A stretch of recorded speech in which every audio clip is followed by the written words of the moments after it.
नमस्कार, स्वागत है सभी का सीटेट परीक्षा में। और आज हम लोग सीडीपी की क्लास कर रहे हैं। देखते हैं कैसे प्रश्न आते हैं सीडीपी में। ठीक है, पहला प्रश्न है यहाँ पर, प्याजी मुख्य रूप से किसके अध्ययन के लिए जाने जाते हैं? तो ऑप्शन ए है भाषा विकास, ऑप्शन बी है यौन विकास, और ऑप्शन सी है संज्ञानात्मक विकास, और ऑप्शन डी है सामाजिक विकास। तो यहाँ पर आपका राइट आंसर होता है सी पार्ट, क्योंकि जो प्याजी साहब हैं वो संज्ञानात्मक विकास के लिए जाने जाते हैं और भाषा विकास के लिए चोम्स्की साहब जाने जाते हैं, याद रखना। ठीक है, अगला प्रश्न है, जब मानव शरीर के एक भाग को दिए गए प्रशिक्षण का अंतरण दूसरे भाग में हो जाता है तो इसे क्या कहते हैं? ठीक है, ऑप्शन ए है ऊर्ध्वाधर अंतरण, और ऑप्शन बी है क्षैतिज अंतरण, और ऑप्शन सी है द्विपार्श्विक अंतरण, और ऑप्शन डी है इनमें से कोई नहीं। बताइएगा सभी लोग कौन सा ऑप्शन होगा। यहाँ पर आपका सी ऑप्शन राइट होता है। ठीक है, द्विपार्श्विक अंतरण होता है जब मानव शरीर का एक भाग दूसरे प्रशिक्षण के अंतराल में दूसरे भाग में हो जाता है। ठीक है, अगला प्रश्न, दिए हुए प्रप्तांकों के समूह में जो प्रप्तांक सबसे अधिक बार आता है उसे क्या कहते हैं? ऑप्शन ए है बहुलक कहते हैं, ऑप्शन बी है मध्यमान कहते हैं, और ऑप्शन सी है मध्यांक कहते हैं, और ऑप्शन डी है मानक विचलन कहते हैं। तो यहाँ पर आपका राइट आंसर होता है यहाँ पर सी, पहले ही पार्ट राइट है, उसे बहुलक कहा जाता है। ठीक है, अगला प्रश्न, क्रिया प्रसूत अनुकूलन सिद्धांत का प्रतिपादन किसने किया था? क्रिया प्रसूत का जो अनुकूलन सिद्धांत है, क्रिया प्रसूत अनुबंधन का सिद्धांत किसने दिया था, पूछा गया है आपसे। पहला ऑप्शन है पॉलाव साहब ने दिया, ऑप्शन बी है स्किनर ने दिया, और ऑप्शन सी है थॉर्नडाइक ने दिया, और ऑप्शन डी है कोलर साहब ने दिया। तो यहाँ पर आपका राइट आंसर होता है बी पार्ट आपका राइट है। स्किनर साहब ने क्या किया था, क्रिया प्रसूत अनुबंधन का सिद्धांत दिया था। ठीक है,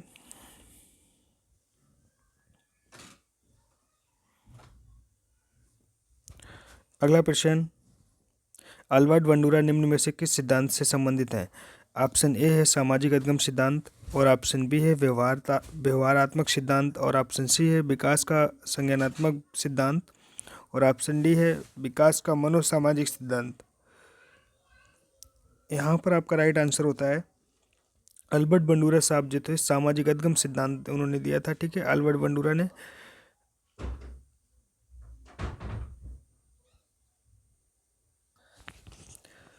अगला प्रश्न है, मानसिक आयु का प्रत्यय दिया था, मानसिक आयु का प्रत्यय किसने दिया था? ऑप्शन ए है विनय साइमन ने, ऑप्शन बी है टर्मन ने, और आप नहीं स्टर्न ने, और ऑप्शन सी है टर्मन ने, और ऑप्शन डी है श्रील वर्ड ने। तो यहाँ पर आपका राइट आंसर होता है जो मानसिक आयु का प्रत्यय दिया था वो विनय साइमन साहब ने दिया था। ठीक है, पहला ही ऑप्शन आपका राइट होता है। ठीक है, अगला प्रश्न, निम्नलिखित में से कौन सा सीखने का नियम नहीं है? तो यहाँ पर नहीं वाला पूछा गया है आपसे। ठीक है, तत्परता का नियम पहला ऑप्शन है, और ऑप्शन बी है तनाव का नियम, और ऑप्शन सी है प्रभाव का नियम, और ऑप्शन डी है अभ्यास का नियम। तो यहाँ पर दोस्तों आपका राइट पार्ट होता है वी पार्ट, क्योंकि ये तनाव का कोई सीखने का नियम नहीं होता है। ठीक है, तत्परता का नियम थॉर्नडाइक साहब ने दिया था, बिल्ली पर प्रयोग किया था, प्रभाव का नियम भी उन्हीं का है, अभ्यास का भी नियम भी उन्हीं का है। ठीक है, अगला प्रश्न, सीखने से संबंध प्रतिक्रिया सिद्धांत में पावलोव ने प्रयोग किया, पावलोव साहब ने किस पर प्रयोग किया था आपसे ये पूछा गया है। ऑप्शन ए है बिल्ली पर, और ऑप्शन बी है कुत्ते पर, और ऑप्शन सी है बंदर पर, और ऑप्शन डी है चूहे पर। तो पावलोव साहब ने किस पर प्रयोग किया था भाई साहब? यहाँ पर बी पार्ट आपका राइट होगा। पावलोव साहब ने कुत्ते पर प्रयोग किया था, कुत्ते को रोटी दी थी, ठीक है, घंटी बजाई थी, और उद्दीपक अनुक्रिया हुआ था। ठीक है, लार आती थी उसकी, कुत्ते की एक पिंजड़े में बंद किया था उन्होंने। तो यहाँ पर कुत्ता ऑप्शन राइट हो जाएगा। ठीक है, बंदर पर किसने प्रयोग किया था? कोलर साहब ने। चूहे पर स्किनर साहब ने। ठीक है, बिल्ली पर थॉर्नडाइक साहब ने प्रयोग किया था। ठीक है, आपको चारों ऑप्शन बता दिए गए हैं। अगला प्रश्न है, सूझ द्वारा सीखने का सिद्धांत प्रतिपादन किसने किया? सूझ द्वारा सीखने का, तो यहाँ पर आपका राइट आंसर होना चाहिए, चलो ऑप्शन बोलते हैं। पहला ऑप्शन है थॉर्नडाइक साहब ने, और ऑप्शन बी है कोलर साहब ने, और ऑप्शन सी है पावलोव साहब ने, और ऑप्शन डी है वुडवर्थ ने। तो यहाँ पर सूझ का पूछा गया है, सूझ द्वारा सीखने का। तो यहाँ पर आपका राइट आंसर होगा बी पार्ट, कोलर साहब ने, क्योंकि कोलर ने क्या किया था, एक चिंपैंजी को, बंदर को एक मतलब कमरे में रखा, और उसने कुछ गत्ते रख दिए और केले टांग दिए ऊपर।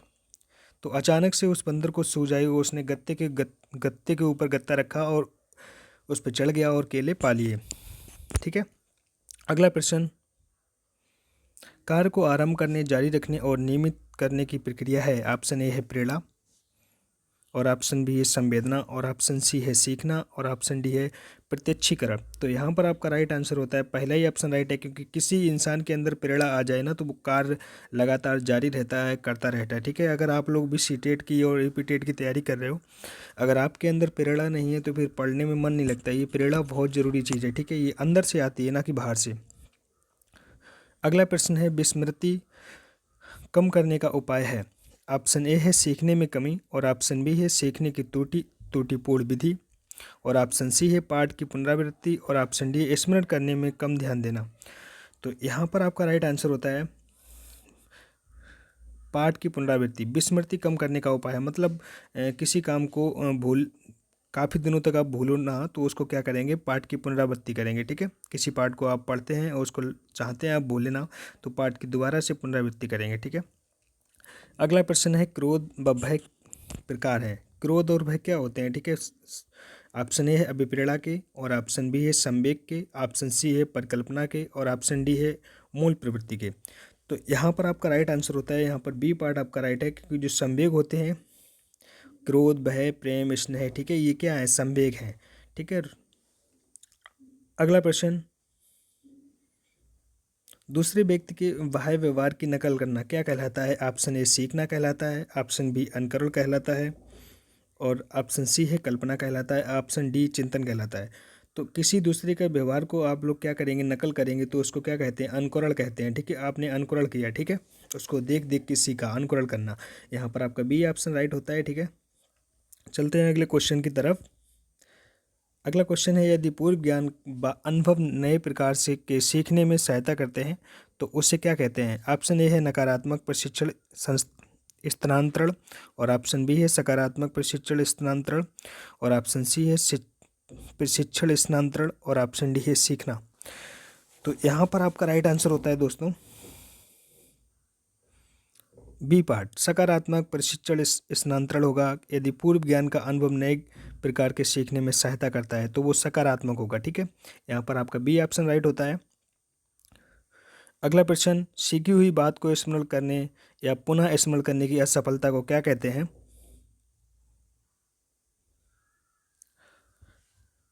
ऑप्शन ए है कल्पना, और ऑप्शन बी है स्मृति, और ऑप्शन सी है विस्मृति, और ऑप्शन डी है ध्यान।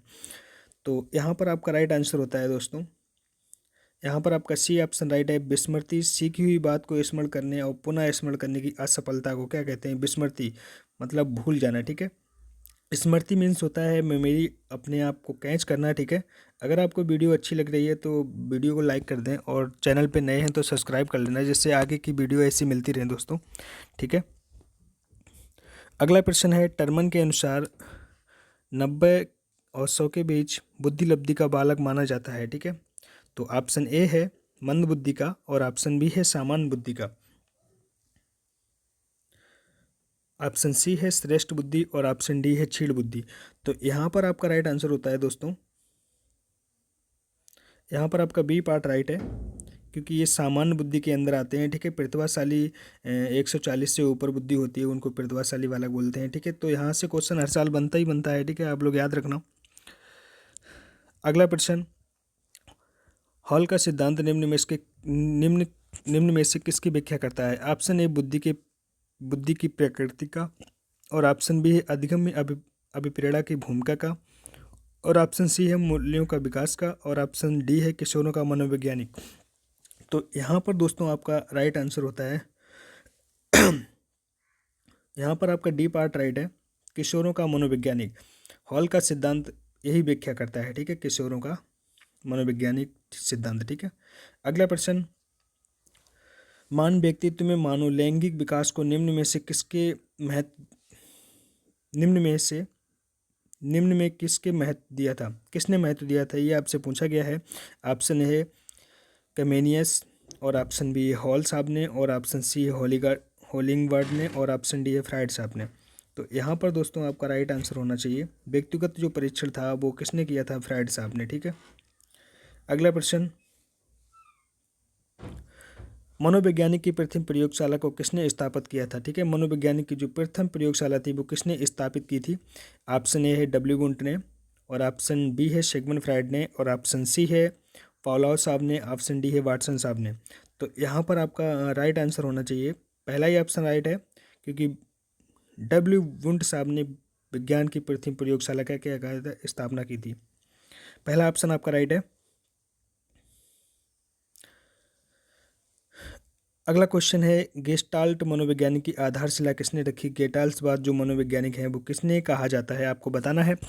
पहला अपना ऑप्शन है फ्रांज ब्रेंटानी को, और ऑप्शन बी है मैक्स बर्दिमर को, और ऑप्शन सी है एडगर रूबिन को, और ऑप्शन डी है कार्ट लेविन को। तो यहाँ पर दोस्तों आपका राइट आंसर होता है यहाँ पर आपका बी पार्ट राइट है। गेटाल्सवाद बर्दमर साहब ने, मैक्स बर्दमर साहब ने क्या की थी, इसकी आधारशिला रखी थी। ठीक है, ये गेटाल्स मनोवैज्ञानिक बोले जाते हैं। अगला सिद्धांत, अगला प्रश्न, संघनन सिद्धांत निम्न में से किससे संबंधित है? ऑप्शन ए है अधिगम से, और ऑप्शन बी है अभिप्रेरणा से, और ऑप्शन सी है स्मृति से, और ऑप्शन डी है सृजनात्मकता से। तो यहाँ पर आपका राइट आंसर होता है यहाँ पर सी पार्ट राइट है। संघनन सिद्धांत का मतलब सीधा स्मृति से है, क्योंकि संघनन माने होता है इकट्ठा करना, और स्मृति भी, स्मृति हिंदी में स्मृति नाम है और इंग्लिश में इसे मेमोरी बोलते हैं। मेमोरी में हम कोई भी चीज़ को क्या करते हैं, इकट्ठा ही करते हैं। ठीक है, अगला प्रश्न, क्षेत्र सिद्धांत निम्न में से किस वर्ग का योगदान है? ऑप्शन ए है व्यवहारवादियों का, ऑप्शन बी है रचनावादियों का, और ऑप्शन सी है मनोविश्लेषकों का, और ऑप्शन डी है गेस्टाल्टवादियों का। तो यहाँ पर आपका राइट आंसर होना चाहिए क्षेत्र सिद्धांत। ठीक है, गेस्टाल्टवादियों का है। ठीक है, डी पार्ट आपका राइट होता है दोस्तों।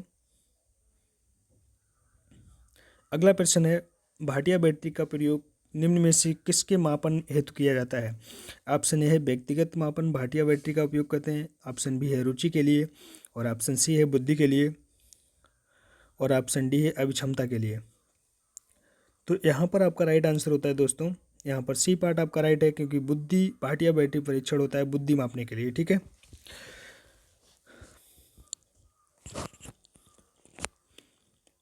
अगला प्रश्न, अभिक्रमायोजित अधिगम का प्रत्यय किसने दिया था? ऑप्शन ए है हल ने, ऑप्शन बी है थॉर्नडाइक साहब ने, और ऑप्शन सी है स्किनर साहब ने, और ऑप्शन डी है वाटसन साहब ने। तो यहाँ पर दोस्तों आपका राइट आंसर होना चाहिए अभिक्रमायोजित अधिगम। ठीक है, तो यहाँ पर इस सी पार्ट आपका राइट है, स्किनर साहब ने। ठीक है, दिया था। इसका प्रत्यय किसने दिया था? स्किनर साहब ने। अगला क्वेश्चन है, व्यवहारिक क्षमताओं में वह सापेक्ष स्थायी परिवर्तन जो कि प्रबलित अभ्यास का परिणाम होता है उसे क्या कहते हैं? ऑप्शन ए है अधिगम, और ऑप्शन बी है अभिप्रेरणा, और ऑप्शन सी अभिवृत्ति, और ऑप्शन डी है अभिक्षमता। तो यहाँ पर आपका राइट आंसर होता है, यहाँ पर पहला ही ऑप्शन राइट होता है, व्यवहार क्षमताओं में वह सापेक्ष स्थायी परिवर्तन। तो ये क्या कहलाएगा? अधिगम कहलाएगा। ठीक है, सीखना कहलाएगा। अधिगम माने क्या होता है? सीखना। अगर हम किसी चीज़ को सीखेंगे तो हमारे व्यवहार में क्या होगा? परिवर्तन होगा। ठीक है, अगला प्रश्न, संज्ञान किसी बुद्धि के सिद्धांत का हिस्सा है? ऑप्शन ए है प्रतिदर्श सिद्धांत, और ऑप्शन बी है समूह कारक सिद्धांत, और ऑप्शन सी है गिलफोर्ड सिद्धांत, और ऑप्शन बी है फ्लूइड तथा क्रिस्टलाइज्ड सिद्धांत। तो यहाँ पर दोस्तों आपका राइट आंसर होना चाहिए, यहाँ पर आपका डी पार्ट राइट है, फ्लूइड तथा क्रिस्टलाइज्ड सिद्धांत। ठीक है, यहाँ पर डी पार्ट राइट होता है। अगला प्रश्न है, 8 वर्ष के सुधीर की मानसिक आयु 10 वर्ष है, उसकी बुद्धि लब्धि कितनी होगी? ठीक है, तो ये आपको निकालना है। आपको सूत्र सभी को याद होगा, कमेंट करके बताइएगा कौन सा ऑप्शन सही है। ठीक है, ये आप पे छोड़ता हूँ मैं, 1 नंबर का है। ठीक है, अगला प्रश्न है, संवेग का कौन सा सिद्धांत इस विचार को मानता है कि संवेगात्मक अनुभव संवेगात्मक व्यवहार पर आधारित होता है? ऑप्शन ए है जेम्स लैंग सिद्धांत, और ऑप्शन बी है हाइपोथैलेमिक सिद्धांत, और ऑप्शन सी है सक्रियता सिद्धांत, और ऑप्शन डी है अभिप्रेरणा अभिप्रेरण सिद्धांत।